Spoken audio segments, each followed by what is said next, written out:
All right. Chris Popper here. I'm joined by Amanda Pollock, who is the ranger one of the ranger, not the ranger. What you are, my ranger, the ranger, one of the rangers down at Acadia National Park, and also the public information officer. And Amanda, it's going to be a scorcher the next couple days, and we know that Acadia National Park is going to be very busy.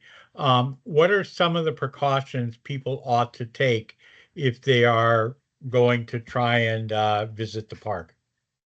Absolutely, Chris. And I think the best things that people can do to plan for the next few days, and really any day when they're visiting Acadia National Park, is to plan ahead and expect the unexpected. So make sure that you have a lot of water. It's going to be a lot hotter than you think it will be. I know every so often I hear visitors say, "Oh, I'm from Arizona. The heat doesn't bother me." But it really does get humid here, and that humidity and the heat together can be a recipe for things like heat stroke, especially if you're hiking and moving and you might just not realize how much you're going to be exerting yourself up some of our trails.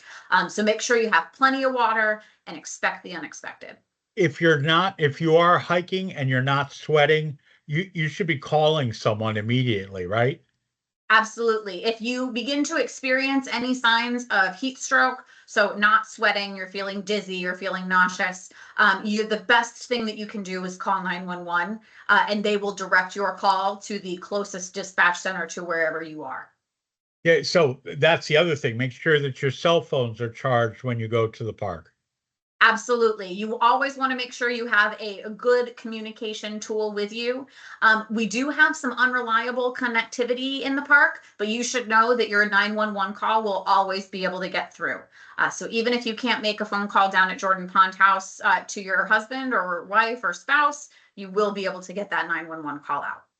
The other thing too is that if you are climbing up the mountains, you are also going to have altitude that you may not be used to, depending upon where you're from.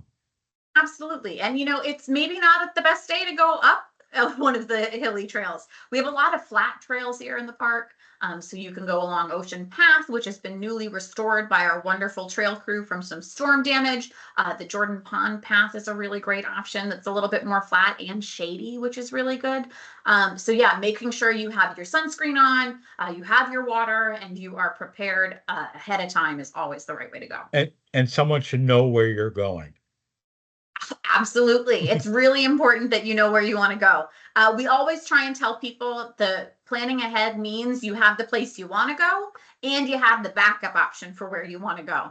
You want to make sure that if you can't find parking wherever you're headed, maybe your first choice is that Jordan Pond Trail and both of those parking lots are full. You don't want to be parking creatively. We will issue citations. So we want to make sure that if you can't go to your first choice place at that time of day, maybe go somewhere else, check out somewhere else in the park, and then go back to that first choice location at another time.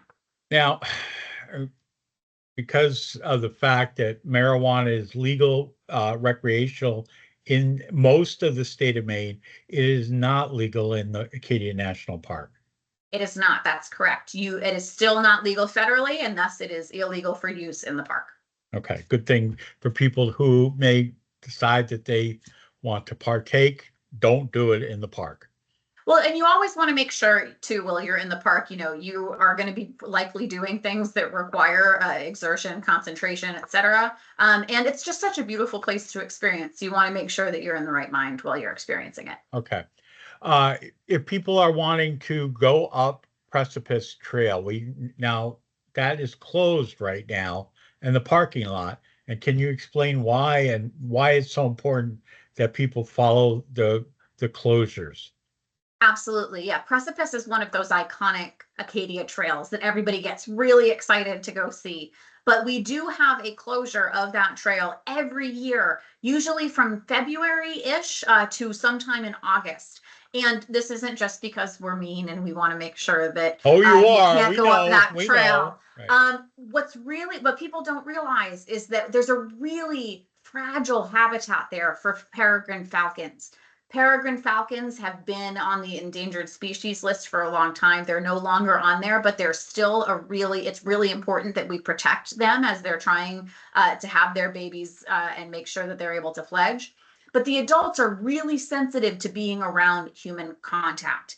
And this, when they are disturbed by humans, that means that they stop going near their young and they stop feeding their young. And ultimately, the birds will end up dying. And we really don't want that. In the past several weeks, we've noticed that the parents have been very agitated. We believe that that's in part because of people who are violating this closure notice. And it's not only dangerous for you because these birds can be very vicious, but if we don't respect that closure, that's really going to harm these baby birds. So we right now have, amped that up a little bit. So that trail is still closed. And now the parking lot is also going to be closed until we know that those chicks are doing okay. All right. The other thing too is that everybody might say Sand Beach is the perfect place to cool off.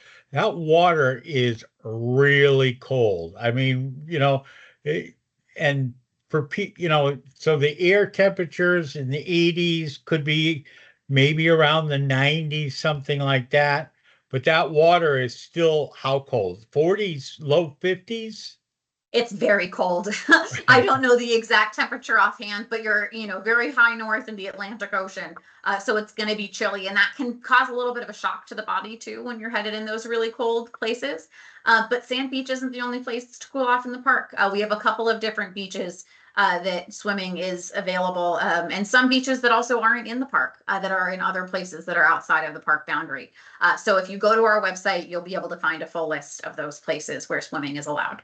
Okay, and the website is www.nps, as in National Park Service.gov/ACAD. okay.